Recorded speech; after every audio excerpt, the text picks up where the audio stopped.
Happy Friday, everybody. My name's Matt Roden. I'm Andy Lefkowitz. It's live at 5. It We're is. here. Yes. Today's Friday, December 8th. 8th. That sounds accurate. 8th? Yeah. Yes, the 8th. I think 8th. that's true. Yeah. We have a great guest here today. Who is it, Andy? Ito Aghayere. Boom, baby. From Junk. At Lincoln Center. I had Akhtar's incredible new play. Oh my God, it's Lincoln Center Theater. So good. Yes. So good. Andy, there's some news. We have some solid news today. Some solid news. Yeah. So Alice Cooper is going to appear in Jesus Christ Superstar live on NBC. Mm-hmm. This is rock and roll superstar Alice Cooper. Will be taking on the role of King Herod in JCS Live. This is also going to be directed by 5-time Tony nominee David Laveau. That was announced today. We don't have any other casting for That's this, all we have for casting. Yeah. But what we do know is that it'll air on Easter Sunday, 2018, April 1st. Very, very clever. Yeah, of them right? to- I like that. Tying it all in. Indeed. I'm interested to see what the rest of the casting for that I is can't wait. like. And if That it'll be like score. Broadway people or if it'll be Yeah. like, that score is unbelievable. Yeah, and what's kind of cool is it's going to, as opposed to the past live musicals, this is going to be like a concert format. Oh, interesting. Yeah. So they're not doing it like real. Okay, interesting. Yeah. I mean, the O2, have you ever seen that O2 concert at have. JCS? Oh my Woo, God. that one is Right? very good. Yes. We got more casting for the Broadway revival of Tom Stoppard's Travesties. So, joining the previously announced Tom Hollander as Henry Carr, we have Peter McDonald as James Joyce, Seth Numrich as Tristan Tzara. I'm doing a really good job with these names. Nicholas Woodison as Lenin, maybe? Lennon. Okay, but I, mix it up a little bit. Lenin.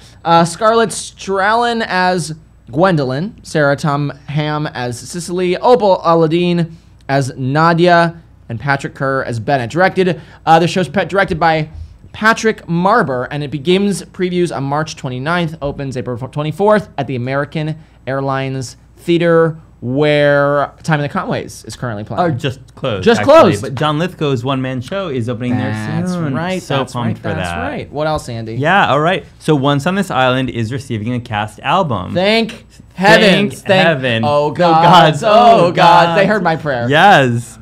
So the cast album from Once on This Island, the new cast album will be released on February 23rd, 2018. It opened on December 3rd at the Circle in the Square Theater. And as we know, this is a score by Lynn Ahrens and Stephen Flaherty. Gorgeous score. I've been listening to the original cast album for years. I'm so pumped. I listened to it for the first time. So I knew nothing about the show when I saw it like last week, and it was absolutely stunning. Oh, it's gorgeous. It's really a beautiful, beautiful production. Yeah. And I didn't know the score. I didn't know anything.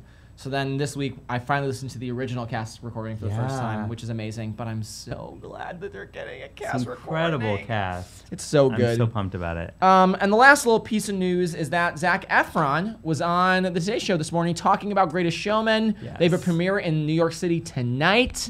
Very, very fancy event. But it's going to be released all over the country, maybe the world, I don't know, December 20th. Oh, also, you can cut back to this camera, the wide cam. Yesterday, I said live on the air that Javier Munoz was going on the Hamilton tour. Retraction. I am retracting that. I was in a state of pretty much blackout because Jason was here. So I retract that. That is not true. Maybe it is. That would be cool. That would be if it great. were I'm true, down for that. 'cause But we love that is not that. Yeah, that's not happening.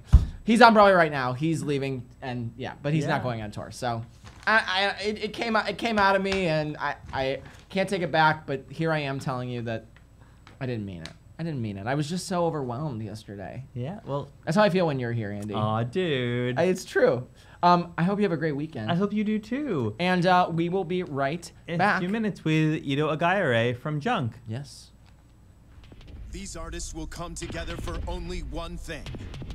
It's not a concert. It's not an award show. It's SpongeBob the Musical on Broadway. Go ahead, throw your rocks at me. Baking a pie is easy, if you know how. I'm still standing. If only life were as easy as pie. Waitress is a hit, raves the New York Times, with songs by Grammy-nominated artist Sarah Bareilles, an uplifting celebration of love and laughter. Sugar, butter, flour.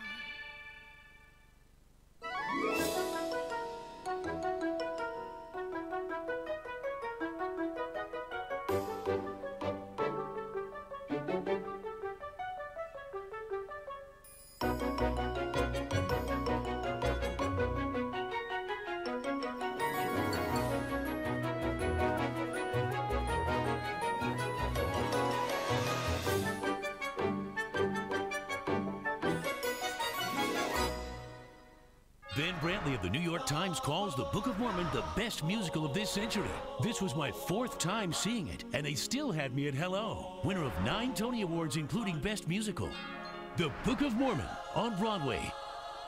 Hey everybody, I am joined now by one of she's like glowing. Like I feel like I'm like bathing in the glow here. She's currently starring in Junk over at Lincoln Center, which is a beautiful, beautiful production, riveting and thrilling and exciting.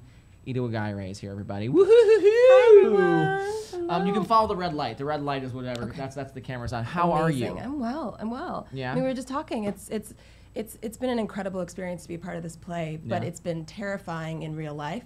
Once we leave the play and realize that the play continues in reality, whether it's the tax bill or it's the onslaught of victims coming out and revealing their experiences, truths with sexual harassment. It's a strange world to be in where we are doing a play about a history play. It really is a history play. A history play that is repeating itself in real life. It's the inevitable consequence. Can you tell me, for people that don't know, can you talk a little bit about Junk and what it is? Absolutely. Give people some context. Yeah.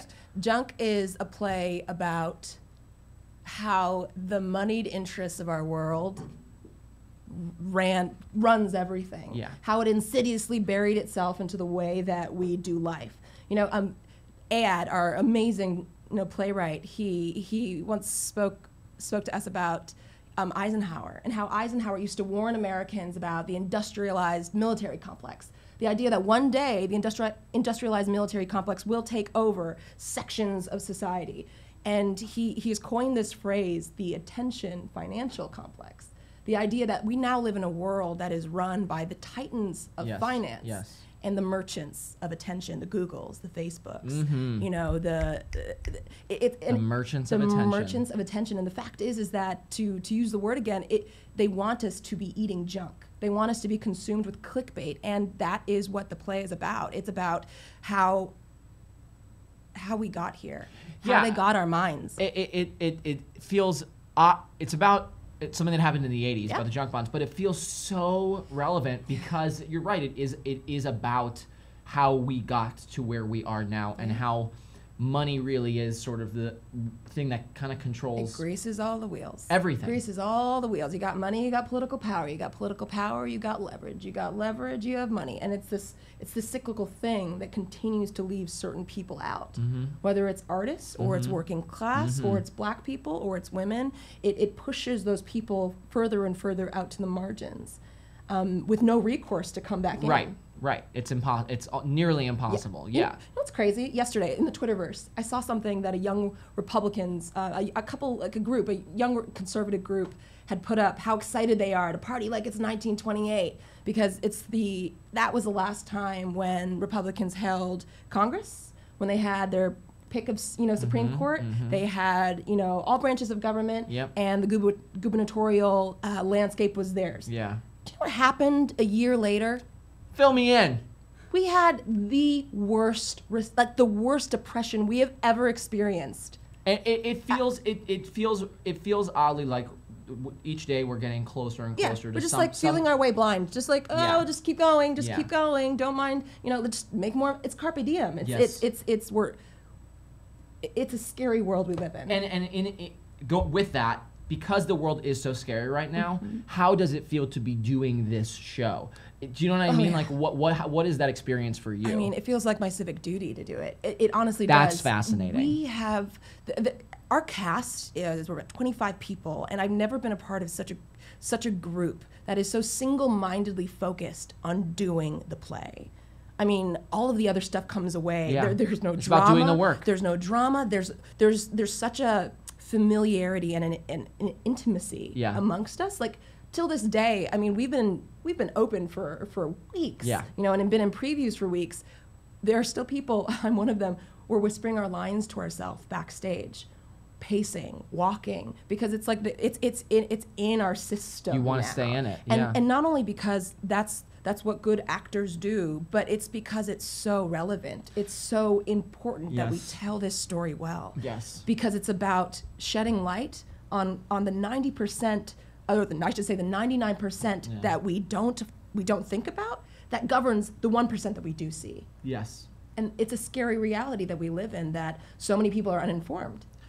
That is this. It's there's like an unconsciousnness. Do you know what I mean? Yeah. Because And it's chosen. It's chosen. Because I think sometimes it feels very overwhelming. Oh, yeah. Do you know what I mean? Oh, Like yeah. I was talking to Jason Mraz was here yesterday, and I was talking to him about how I think when because now we have access to so much information and we can see so much suffering. Really, it can. It's overwhelming. We can kind of just go, well, I don't know what to do, so I'm not going to do anything at all. We can choose. We can be the purveyors of truth. Yes. And so, and we all have family members, we all have friends who have chosen the reality they wish to live in. Yeah. And that serves the construct that these titans of finance have built. And it's a construct. That's the thing I think is so important. Oh, yeah. And I think that's what the play really sort of illuminates, is that it is just this. Yeah, there are winners and there are losers, and the winners have power, and their goal is to consolidate power. Yeah. And that's why everything is so interconnected. And so at the end of the play, one of the main characters talks about how when you talk about finance, people's eyes glaze over. Yep. Debt, high yield bonds, nobody wants to talk about that. But that is the point. That's the whole point. That is the point. The architects of this system want you to believe that this doesn't affect you. I mean, I'm not sure how many people you know. I know people in the last election who said, you know what, I'm just not going to vote because it's just too much for me. It's just too intense. It's too intense. And it's a strange world we live in when we become detached from the reality that it all affects us. You can choose not to acknowledge that it does, but it doesn't exclude you from the consequences of your ignorance. Yeah, I think a lot of times what happens is people think, if it doesn't directly affect me Today? at this very Right now? moment, then I don't need to be involved. Do you know what I mean? Even if they see that it is affecting someone else, they go, well, you know what? It's not my problem, and so I'm just not going to deal with it at all. Absolutely. You speak so eloquently. And you are incredibly intelligent. I want people to. I mean, and that is not just random. Like you have a quite interesting background too, right? Because you didn't go to school for theater. No, I didn't.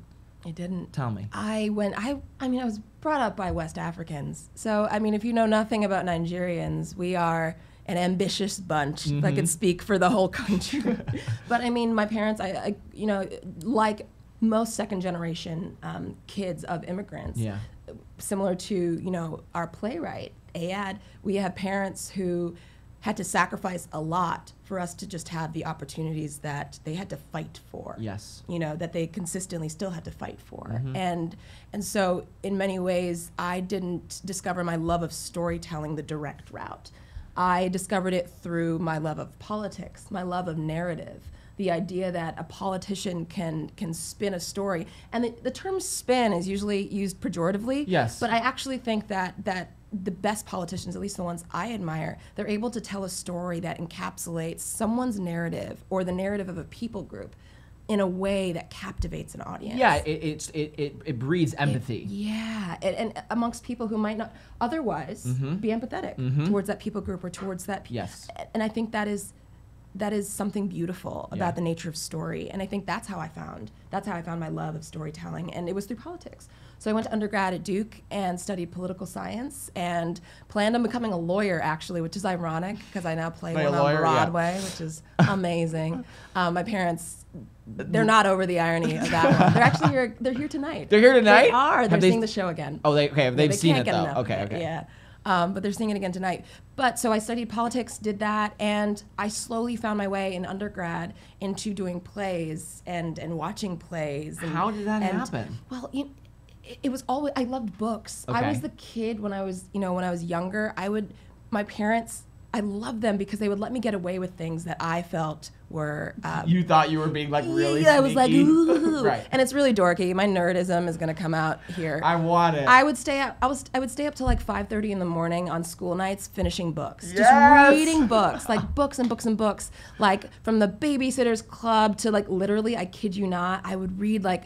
All the Sherlock Holmes books, like all the of them. Odyssey. Yes, Yeah, right, like yeah. Nancy Drew, and like I would stay up all night reading them and then go to school for 8 hours. So right? you love these stories. I loved stories. I loved in some ways stories that didn't have people that looked like me.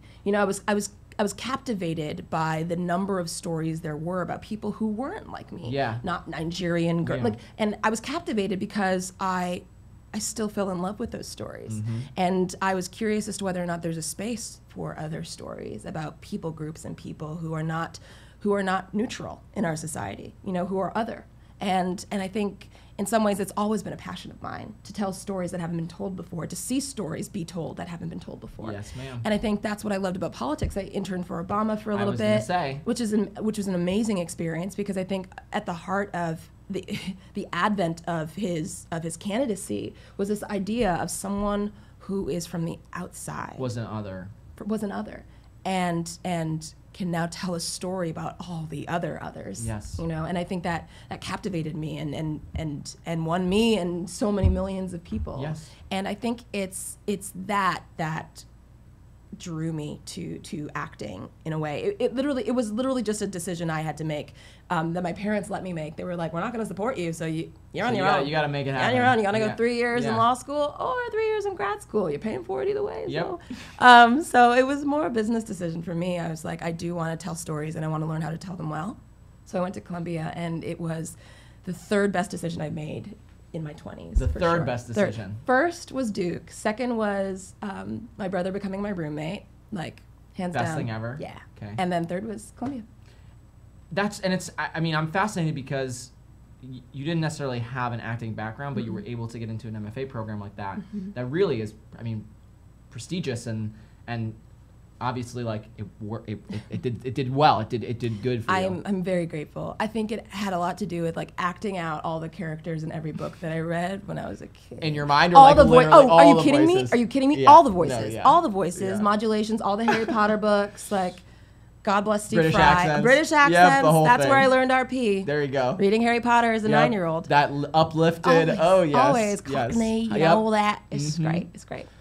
So when you moved, so you were going to Columbia in the city. Yep, in the city. And tell me about the process of getting into junk. How did that whole thing happen? I mean, it was amazing. It's funny how the thing that you think is so far removed from what could happen becomes like the easiest thing ever. Isn't that crazy? It's a strange thing. It's like all of the work that it takes, the side jobs, working overnights, all the things that you do to support this thing, and then in one moment, everything singular changes. and it really was. It was really quick. It was a quick process, and I have an amazing rep team, and I, over the course of like a couple years, had honed in on my yeses and my nos to say that like there were projects that were a no for me because it didn't speak to that place. I think this is I really want to hammer this in because I think this is so important for people to understand. Oh yeah, and it's a hard thing to learn. It's hard. It's not always an easy no. No, because you I think good money. Good money. Right, and I think a lot of times programs train people to go take every opportunity you have. Just take what you can. But having clarity and going, you know what? No, this doesn't align with me. I don't feel connected to this. Absolutely. It's so important because then the yeses become way more clear. They're there's a conviction to the yes, and it's never sometimes it's almost you would think that it's easier to say, oh, I'm not going to do that because it's wrong or it's not.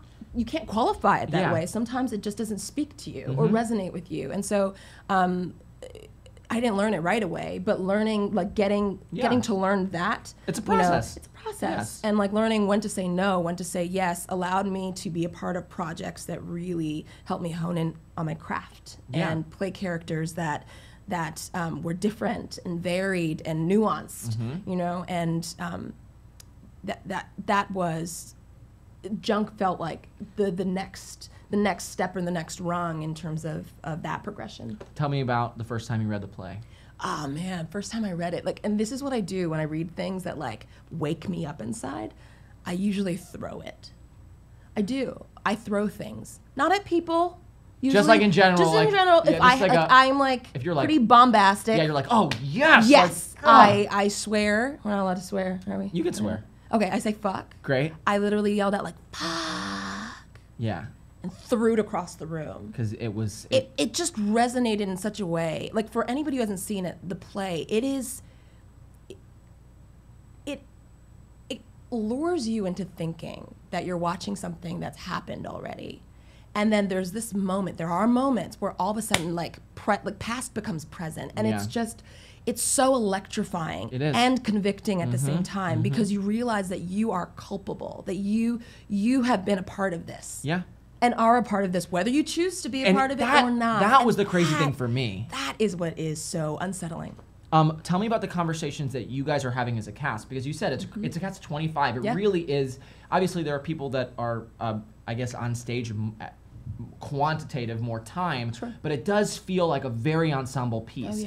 So tell me about the conversations that you guys are having, did have in rehearsal. Absolutely. What is that like? I think part of that was due to Doug and Ayad's leadership, for sure. They had so much trust in us, so much trust in the other creatives in the room to really hone in on what we were doing. I mean, the level of transparency, vulnerability in the way that they led us, I think allowed us to get to a place where we weren't just talking about numbers and charts.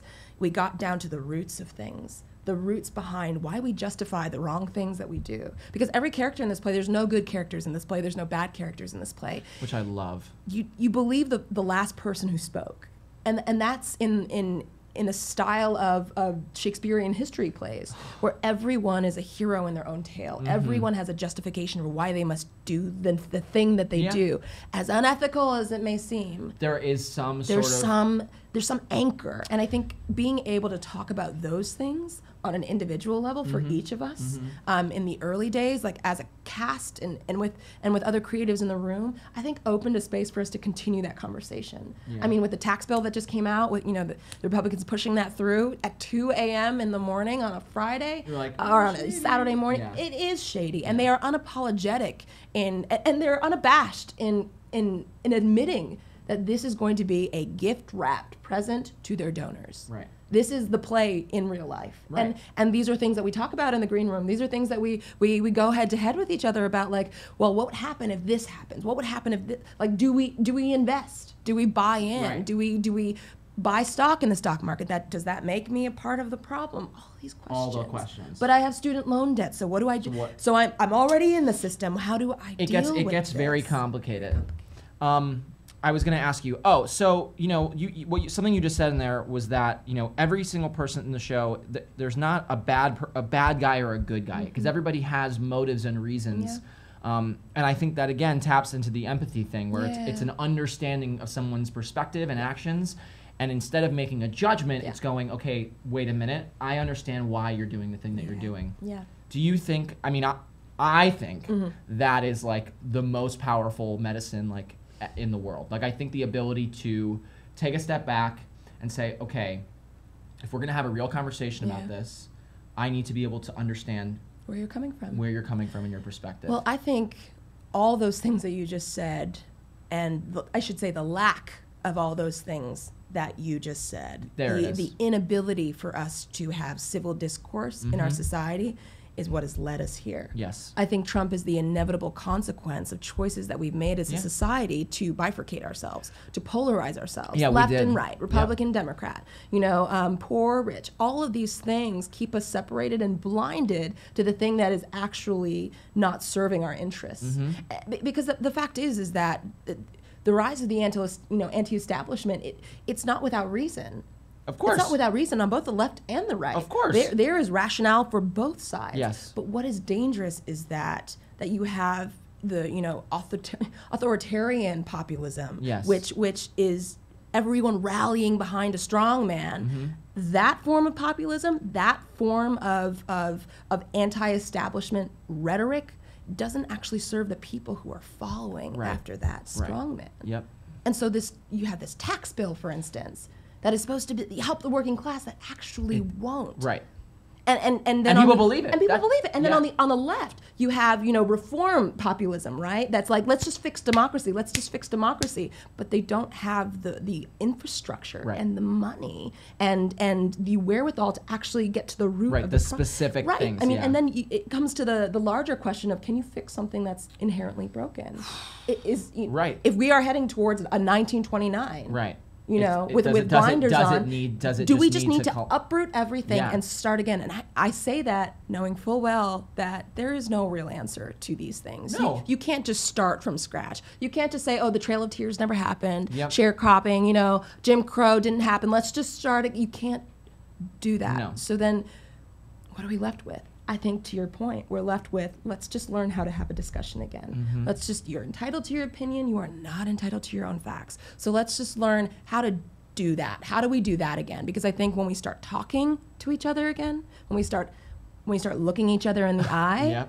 and having conversations about a play like Junk, about, the tax bill, Yes. about, brothers and sisters who have views that might not align with yours. When Yep. we can actually have these conversations, I think things can move forward to a better system. And I want to tap into something you said about the way that we've sort of separated ourselves as a society, because I think as humans we feel more comfortable when we're around people and people that have the same opinions as us Absolutely. and the views as us. And so it is human. It is human. So, but we've sort of separated ourselves, and I think the internet has been a huge catalyst for this too. yeah. But even physically, we have the areas, the world that we live in, and the cities and towns and suburbs. Like, people tend to live in the same areas of people that have the same views as them. Yeah. And being able to have those, like you said, those discussions where we might not agree on the same thing. And I we may- don't have to vilify you No. in order to make my point more valid. No, you're right. And it's a very interesting time, and I think that is why the play is like so relevant and important. And like it's not. I walked in, worried because my dad had a background in stocks and bonds, and so I had a little bit of knowledge. Yeah. And so I was like, okay, I think I'll be able to understand. Yeah.